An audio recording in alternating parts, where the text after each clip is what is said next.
Iya, oke guys, balik lagi sama gue ya karena data gak bisa bohong ya. Oke, hari ini Selasa, 24 Desember 2024 ya. IHSG dalam posisi ya turun ya. Dia turun, masih stuck di 7.000. Ya, hari ini yang gue pengen bahas itu sebentar gue akan bahas BRI ya. Besok turunnya ke angka berapa dan setelah itu gue akan bahas dua tipe orang ya, dua tipe biasanya nih orang yang salah memahami apa itu saham ya. Salah memahami. Nah, ini yang mau gue bahas. Oke, yang pertama gue akan bahas BRI dulu ya. Hari ini kumdetnya ya. Kumdet dan gue nggak tahu nih cutinya tanggal 25 dong apa 25 26 ya. Gue nggak tahu ya. Intinya besok libur tapi Kamisnya libur nggak, gue nggak tahu. Kalau emang dia libur kemudian baru buka Jumatnya. Intinya pas dia buka dia pasti turun.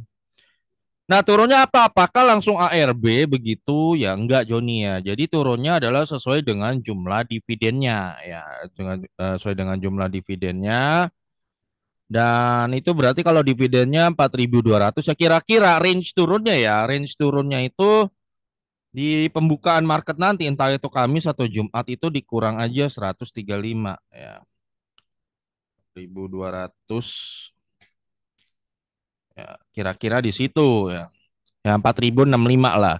Nah, pada saat udah nyentuh 4.065 itu transaksi udah normal lagi.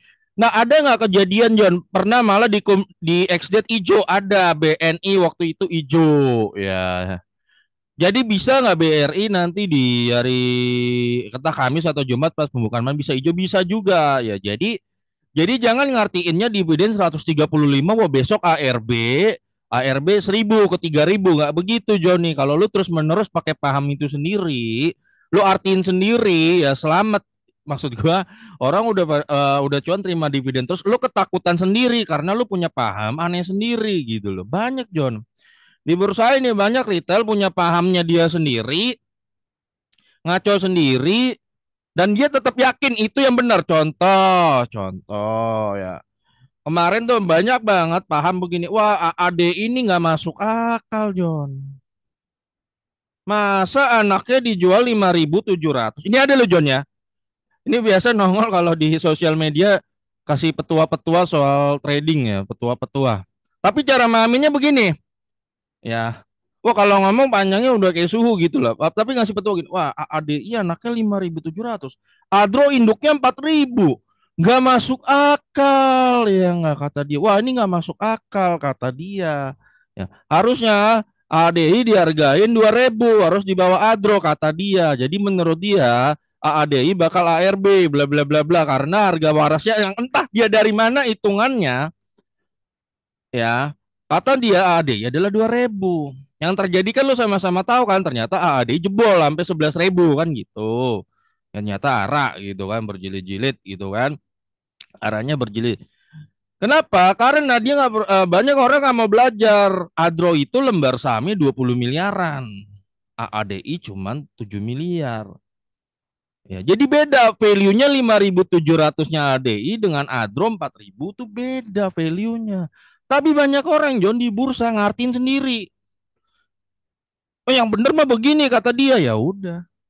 Dia dengan pahamnya sendiri itu udah pasti salah cara mamin gitu, udah salah. Cuman nggak mau dia tetap berkekeh paham dia begitu ya akhirnya dia nggak bisa ngambil peluang John. Itu masalahnya. Ya demikian juga masih ada orang berkeyakinan dividen BBRI 135 ntar exit ARB ke 3.500 misalnya.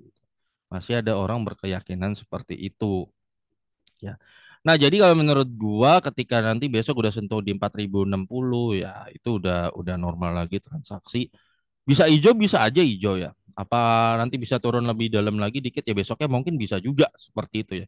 Jadi semuanya sisanya udah tergantung pasar ya. Jadi BRI Kumdet hari ini cairnya 15 Januari, Jod. Lo inget ya tahun lalu dividennya kalau gua nggak salah interim tuh cuma RP 70.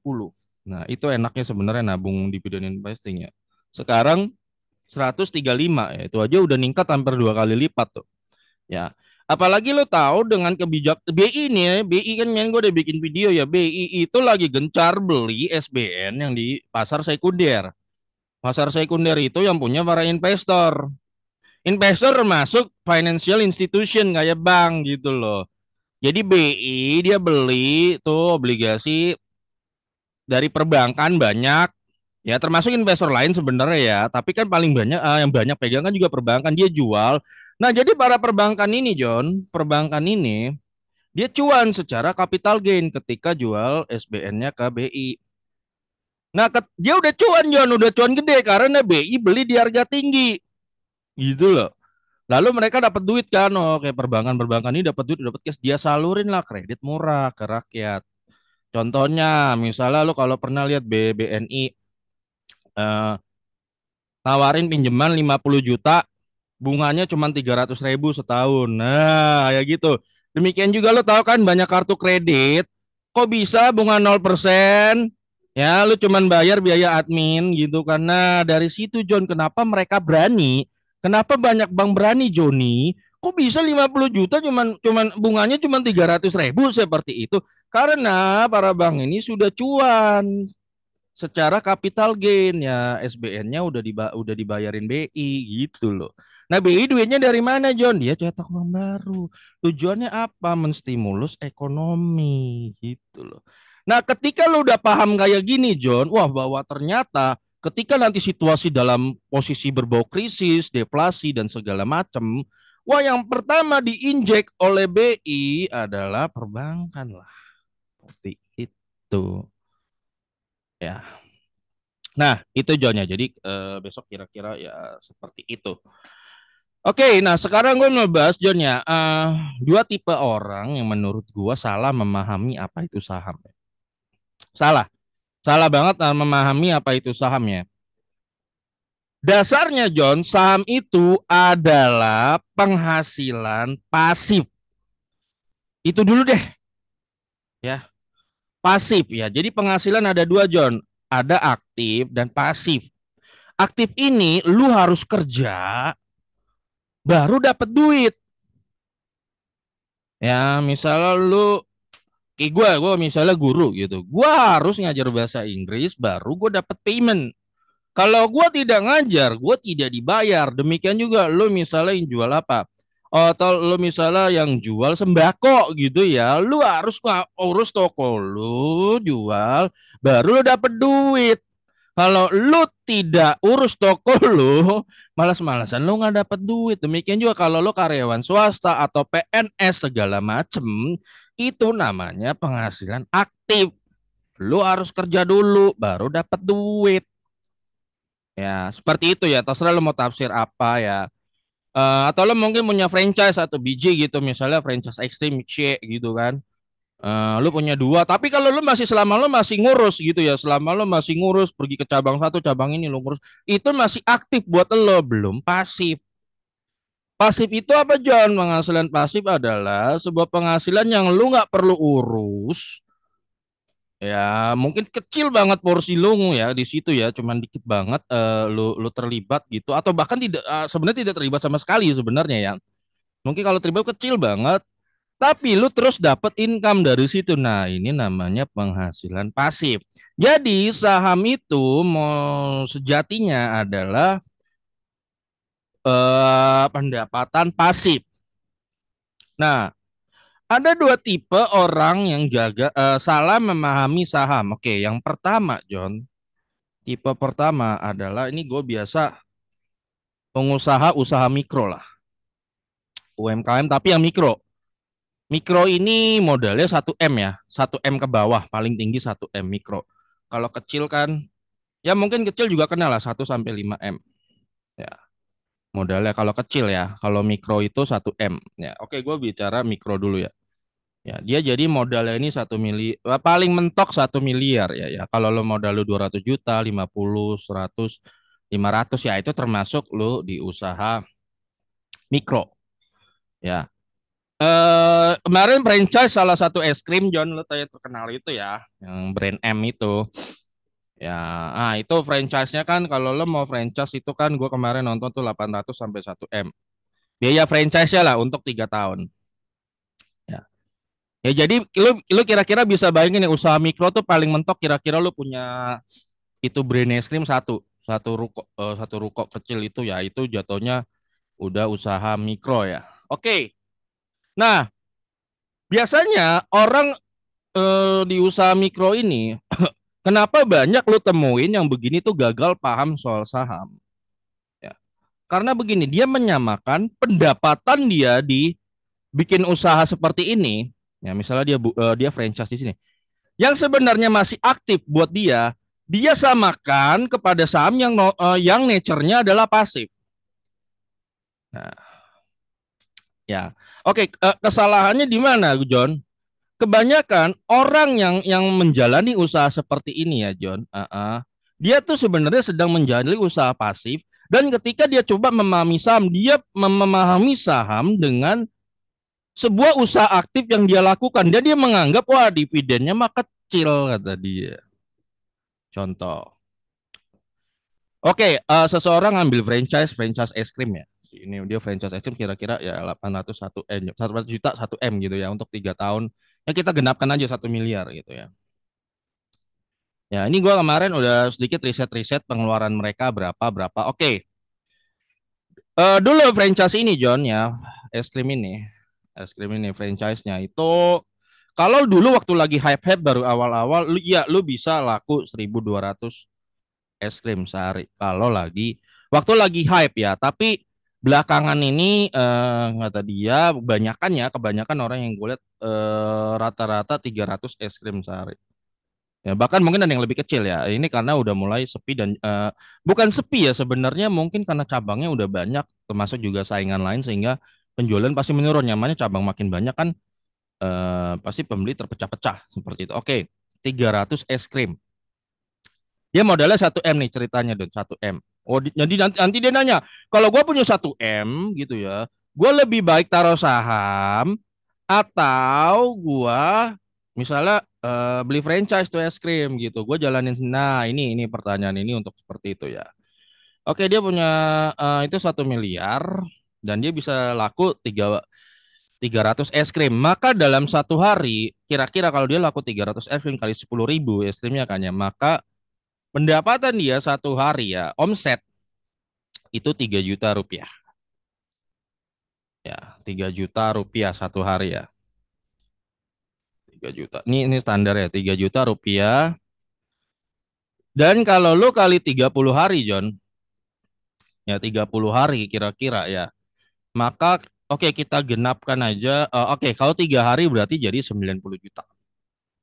Jadi omsetnya ya dalam 1 bulan ini franchise ini si es krim meme ini untuk orang itu yang habis franchise adalah 90 juta 1 bulan. Nah, margin keuntungannya kan biasa 50% ya. Kalau F&B ya, food and beverage itu. Jadi kira-kira dia bisa kita katakan sorry 300 es krim dikali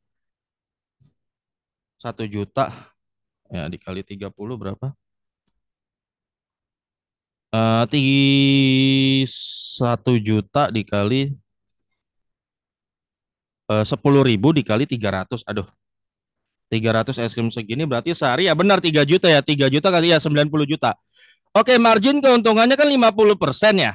Ya, ini kan pendapatan kotor ini kan omset 30 juta, maka margin keuntungan 50% di hasil penjualannya. Itu berarti keuntungan dia sekitar 45 juta ya.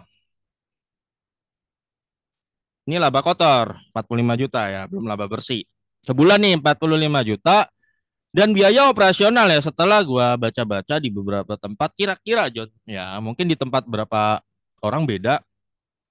Kira-kira udah sama gaji karyawan, listrik, air itu kira-kira 27 juta. Ya, 27 juta. Ini potong pajak dulu ya kali ya, 10% ya. Ya oke lah, nggak usah dipotong pajak. Dikurang 2 juta, 27.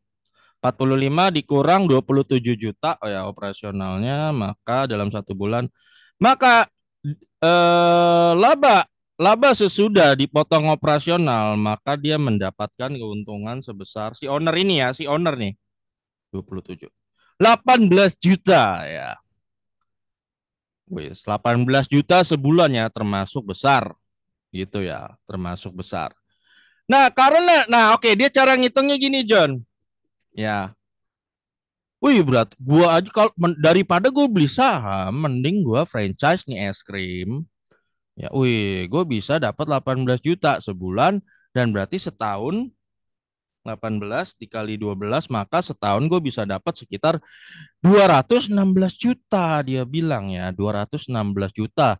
Gue franchise ngabisin 1 M untuk 3 tahun ya berarti kan sekitar 300 jutaan ya 325 lah 325 juta setahun gitu kan berarti gue returnnya dalam setahun ini salah ngitungin di sini John ya 325. Nah gue bisa dapat 66%. Daripada terus dia bilang gini, kalau gue taruh saham memang gue dapat berapa? Nah, lihat ini pertanyaannya seperti ini ya. Oh, kalau gue lu taruh di BRI ya 1 M kata dia. Oh, dividennya berapa? Oke, di harga sekarang kan kalau total ya 330 bagi 4.200 lu dapat yield 7,8 gitu ya. Ya, kalau misalnya 330 ya, 7,8. Maka kalau gue taruh 1 M dia bilang kalau dapat yield cuma 7,8% berarti gue setahun cuma dapat 78 juta kata dia. 78 juta. Wah kalah dong kata dia. Ngapain gue beli saham kata dia. Mending 1 M-nya gue beli franchise es krim. Itu setahun tadi hitungan kita dapat berapa? Setahun kita bisa dapat 216 juta. Jauh dong ya nggak? Jauh nih ya mending daripada gue 1 M beli tuh. Beli saham di BRI dividennya cuma segini setahun. Gue mending ini. Nah kata dia. Nah salah kapranya di sini, John. Salah kapranya, dia untuk mendapatkan 216 juta itu dia masih aktif. Dia terlibat kerja di sana, iya nggak? Si ownernya ini. Kalau ada akamsi, anak kampung sini minta setoran, ya kalau lu nggak ngasih setoran dia bakal acak-acak tuh toko lu. Akhirnya lu harus datang lagi ke toko lu, ke ini franchise es krim lu itu. Lu harus nego ya sama preman setempat, nego-nego itu lu udah ngabisin waktu karena lu ngurus. Belum lagi kalau karyawan gua nonton John ya podcast soal es krim ini ya. Belum lagi kalau karyawan lo ada yang nyilap duit. Iya enggak. Wah, di sini lagi lo sebagai owner pasti lo puyeng. Iya enggak gimana nih biar karyawan gua nggak nyilap duit. Belum lagi setiap sore malam katanya lo harus ambil omset. Ya, ambil omset aja harus nyewa orang. Kenapa harus nyewa orang? Takut diamatin warga sekitar, takut dirampok. Ya enggak, ini puyeng lagi. Nah, kebanyakan orang, John, ya, dia tidak ngitung gajinya sendiri. Nah, di sini, John. Lu tadi dapat berapa, John? 18 juta sebulan ya. Oke, ya.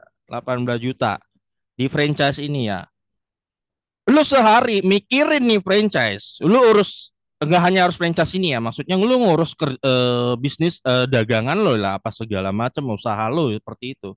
Lu sehari terlibat berapa jam? Lu harus bayar, lu harus dibayar, lu harus digaji. Kebanyakan kita itu nggak ngegaji diri kita.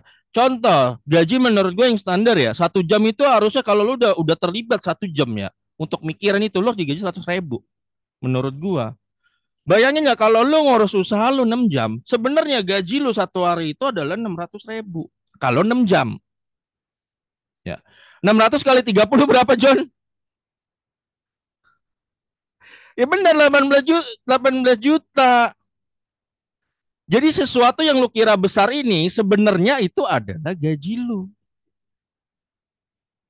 Gaji lu, John, itu sebenarnya gaji lu ngurus di situ karena lu puyeng.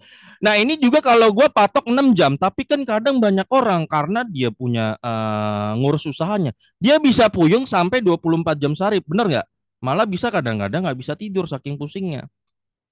Betul. Wah, ini sepi lagi. Wah, itu warung gua masalah lagi, didatangin preman lagi ya. Oh, masalahnya macam-macam A B C D sehingga tidak timbul ketenangan. Jadi sebenarnya jangan-jangan lu bukan hanya 6 jam jam untuk ngurus bisnis lu itu gitu loh, untuk ngurus usaha lu. Dan lu sebenarnya harus ngegaji diri lu. Jadi ketika lu dapat 18 juta sebulan itu ya dari franchise itu masih pendapatan aktif karena lu ngurus sendiri usaha lu. Dan kalau di total kalau lu gajinya 6 jam sehari ya, sebenarnya itu impas John, itu gaji lu 18 juta. Yang 18 juta kalau lu tinggal di kota besar ya, lu bayar tagihan segala macem, sekolah anak, biaya keperluan sekali gitu ya pas-pasan. Lu setelah lu potong semua sama biaya rumah lu paling bisa nabung berapa? Bisa nabung mungkin cuma 3 juta sebulan ya. 3 juta sebulan ya. Atau ya anggaplah ternyata lo bisa nabung 3 juta sebulan. Nah, ini yang sebenarnya bersilu banget itu ini. 3 juta itu. Ya. 3 juta kalau dikali 12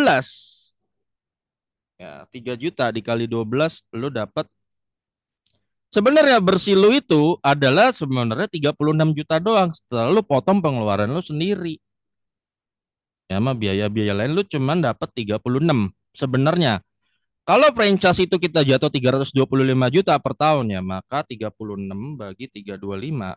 Lu sebenarnya yield lu itu 36 dibagi 325 ya. Yield lu itu sebenarnya 11%. Yield lu, karena lu bisa nabung 36 juta. Kalau memang lu dapat 36 juta ya. Inilah yield asli lu 11% ketika lu udah berusaha sekuat tenaga untuk ngurus bisnis lo. Nah, bedanya sama saham apa, John? Ya, bedanya sama saham adalah lu tidak ngurus sama sekali. Ya, John. Lu sama sekali tidak ngurus. Ya, lu nggak perlu tahu. Misalnya kalau lu beli saham BRI ya,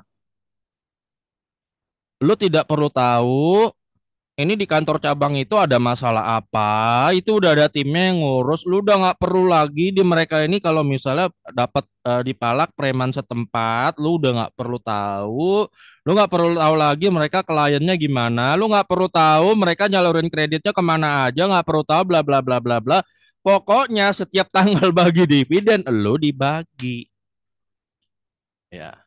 Tadi dia katanya kan bisa tabung 36 juta ya setelah setahun setelah potong biaya-biaya. Kalau lo ngitungnya dari 1 miliarnya dia, maka yieldnya dia sebenarnya cuman berapa ya per tahun?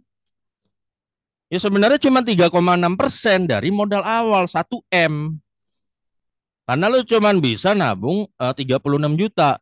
Kalau lo taruh di BRI malah lebih gede. Dapat berapa tadi? 78 juta, John.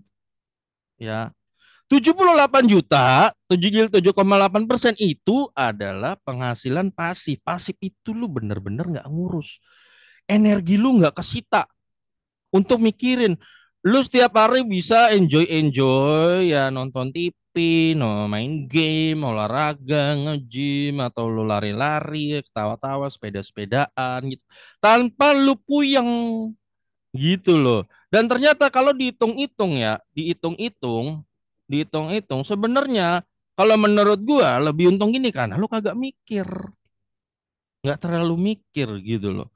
Nah, di situ memang kesannya lu dapet kayak 216 juta tapi lu nggak ngitung gaji lu sendiri. Kalau dihitung gaji lu sendiri sebenarnya lu mungkin cuma dapat 36. Malah dalam banyak kasus lu rugi gitu loh. Dalam banyak kasus Joni, lu rugi. Nah, di situ Jonnya. Nah, kebanyakan oke, waktu cabangnya masih satu, dia masih bisa tackle. Dia ngira dia dapat 216 juta di awal itu setahun ya dia pikir itu adalah laba bersih padahal enggak, dia nggak ngitung gajinya dia. Dia berpikir kalau gue buka cabang dua, wih, satu dia lagi 1 M. Dia buka cabang kedua, gue pikir gue bakal dapat 216 juta lagi. Ternyata kagak. Kenapa? Karena pikiran lu kebelah dua. Ya, lu makin punya dua cabang, pikiran lu kebelah dua kan. Puyengnya nambah nggak? Menambah tuh. Apalagi lu cabang ketiga. Lu coba buku, wah puyengnya nambah lagi nih. Wah belum lagi ada yang gagal di sini. Wah cabang kedua gagal. Mungkin yang jalan ternyata cabang ke satu. Ya, satu sama ketiga doang. Wah lu makin puyeng. Ternyata cabang ketiga juga labanya nggak segede lah cabang pertama. Akhirnya kalau dipikir-pikir dengan energi yang udah lu keluarkan, ya menurut gua akan sampai pada titik ya orang akan menyadari, wah ternyata lelah sekali ya Joni. Ya memang sih gue kelihatannya kayak kayak dapat banyak duit kayak gini ya, tapi sebenarnya lelah banget, Jun. Ya. Kenapa? Karena lu lupa bahwa itu adalah penghasilan aktif. Lu salah memahami bahwa saham itu adalah penghasilan pasif yang lu sama sekali nggak mikir. Nah makanya John ya. Jadi yang benernya gimana? Yang benernya nggak apa-apa. Lu punya es krim Miche itu ya, itu jadikan penghasilan aktif. Penghasilan aktif buat biaya hidup lo sehari-hari 18 juta yang lo dapat sebulan itu ya buat biayain sekolah ini lo anak lo bla bla bla bla bla bla.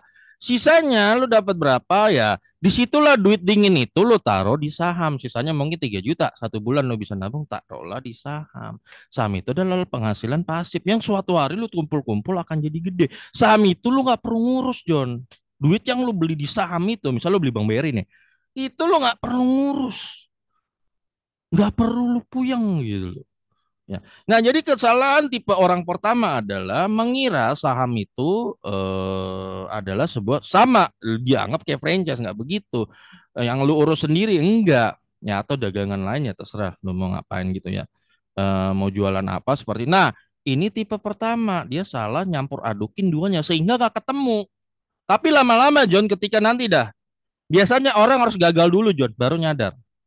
Ya, nanti mungkin dia buka cabang 2, 3, keempat, baru nyadar capek, baru dia nanti mempertimbangkan, oh iya juga ya saham ternyata pasif, gue nggak perlu ngurus ya, nggak perlu puyeng, gue dapet cash dividen, nggak perlu puyeng, malah sering lebih besar labanya loh, daripada lu urus sendiri. Banyak kasus ya, ini kan BRI kan kalau 7,8 kan yang standar ya, tahun depan bisa lebih gede lagi dividennya. Nah, ada juga misalnya kayak batu bara yang bisa tembus sampai 15 bahkan 20, bahkan terbaru kemarin Nadro kasih 30%. Ya kalau 1 M lu dikasih 300 juta tuh. Bersih tuh. Setahun bersih. Bersih itu artinya apa Juan? Bersih itu lu udah dipotong lu segala semacam operasional lu segala macam termasuk kebutuhannya segala macam lah listrik lu segala macam. Itu namanya bersih. Nah, jadi ini tipe pertama nih. Orang tipe pertama yang biasanya pelaku UMKM. Ya, udah punya dagangan dan dia bilang biasanya wah sama kecil mending gue dagang sendiri. Nanti suatu hari dia akan terkendala kalau dia udah mulai sadar mungkin kalau dia udah buka cabang 3 atau 4-nya. Ya, nanti dia udah mulai sadar wah bener juga lebih baik di saham seperti itu kan. Nah tipe kedua orang tipe kedua ini sama sebenarnya tipe kedua juga nganggap ini saham ini pendapatan aktif. Ini orang yang mengira dia bisa hidup harian dari saham. Contoh maksudnya begini, gua ada duit 10 juta nih, gua nganggur. Dia nggak punya orang ini nggak punya penghasilan aktif nggak punya belum punya lah. Kalau yang UMKM ini dia udah punya ya jadi dia salah paham nangkap saham itu dia kira penghasilan aktif lainnya dia kira padahal enggak. Nah yang ini dia ya termasuk nganggur lah ya seperti itu. Dia punya pemikiran gini John, kalau gue punya 10 juta gue untung 1% aja sehari ya itu kan 100 ribu ya. Atau ya oke lah 20 juta lah kita tinggi di ya 10 sampai 20 juta lah. Kalau 20 juta kan 1% 200 ribu kan. Ya kalau 10 juta 100 ribu. Dia pemikirannya seperti ini John. Wah berarti kalau sehari gue cuma 1% aja. Gue beli pagi jual sore. Gue bisa dapat 100 sampai 200 ribu. Gue bisa ngidupin diri gue dengan cara dia jadi pedagang. Pedagang di trader lah istilahnya ya. Trader di pasar modal. Kalau gue bisa dapat 100 200 ribu, gue nggak perlu kerja kantoran ya nggak. Sebulan gue bisa 3 sampai 6 bisa di rumah ya nggak. Dan gue bisa hidupin dari hasil keuntungan ini. John, lo tanya semua orang ya yang udah sering trading di bursa, gue yakin mostly akan bilang kalau udah kebantai ya akan bilang ini impossible ya. Kalau di bawah orang Prancis ngomong impossible ya seperti itu. Ya ini impossible ya.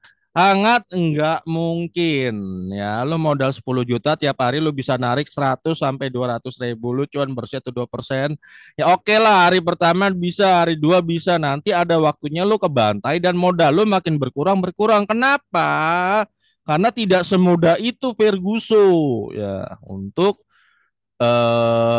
dapat penghasilan cuan 1-2% secara konsisten untuk trading. Ya, akhirnya tipe ini nanti akan menghadapi sebuah pembantaian yang luar biasa. Ya, dia akan kena suatu hari nyangkut. Pasti dah. Gue berani 99%. Nyangkut entah di hari keempat, kelima, atau minggu depan atau 2 minggu lagi. Sehingga 10 jutanya dia tadi ngarepin bisa ada 100-200 ribu sehari gitu buat dia jajan gitu ya. Buat dia hidup. Nanti malah terjadi 10 jutanya kebantai jadi 8 juta. Dia rugi 2 juta. Terus lama-lama dia coba lagi ke bantai, tinggal 4 juta, disitulah dia mengalami shock terapi. Ya, kenapa? Kenapa? Karena saham yang nature-nya pasif, dia anggap dijadikan sebagai penghasilan aktif. Ya, good luck deh kalau lu bener-bener jago. Kalau gue pribadi kagak nyaranin begitu. Yang benernya gimana, John? Yang benernya lu upgrade skill ya, upgrade skill, terus cari kerja. Seperti itu. Dari hasil lu kerja, ya kerja bisa apa aja ya. Ya, atau lu buka usaha, misalnya lu coba jualan ST depan rumah ya nggak masalah. Hasil dari itu lu buat tabung. Atau lu mungkin lu ngojek, bisa seperti itu kan. Apa aja penghasilan aktif lu yang buat hidup, sisa darinya itu duit duit dinginnya, ya misalnya sebulan lu bisa nabung 100 ribu atau 200 ribu, situlah lu taruh saham, lu jadikan tabungan. Seperti itu, John. Ya, kalau lo mau gaji lebih tinggi lagi gimana, John? Wah, kan akan ada yang permamannya begini. Wah, kalau modal masih kecil mah 10 juta mah mending trading supaya 10 juta jadi 100 juta. Mungkin ada yang bisa, John ya. Mungkin ya. Tapi menurut gua peluang kayak gitu 1% dari 100 orang, atau jangan-jangan 0,1%. Dari 1000 orang mungkin cuma satu yang berhasil. Dari 10 juta ke 100. Kebanyakan 999 orang lainnya itu gagal gitu loh. Gagal, kebantai kebanyakan. Nah, lu mau berisiko kayak gitu ya gue sangat tidak rekomen. Yang ada kalau lu mau pendapatan lebih tinggi, lu upgrade skill supaya skill lu itu dibayar jauh lebih mahal dari sekarang. Sehingga lu pendapatan aktif lu ya lu dapat lebih tinggi dan lu bisa simpen di saham. Nah, ini John, jadi dua tipe orang menurut gue yang gagal. Bukan gagal, salah memahami saham. Begitu lu udah paham bahwa saham itu adalah pendapatan pasif, lu akan sadar deh saham itu gede, kasih yield segitu. Sesuatu yang tidak lu pikir, tidak lu urus, sebuah bisnis yang tidak lu urus, tidak lu pikir, lu cuma terima bersih, tinggal dividen-dividen. Waduh John, enak banget kayak gitu ya. Kalau lu belum bisa ngerti kenapa gue bilang enak ya, ya coba nanti dah sampai suatu hari akan tiba saatnya lu akan ngerti. Kalau sekarang mungkin lu belum ngerti kalau lu masih pakai pola pikir yang pertama dan juga pola pikir yang kedua. Lu belum akan nemu seperti itu. Nah, oke gitu John. Sampai ketemu lagi di video gue berikutnya ya. Karena data gak bisa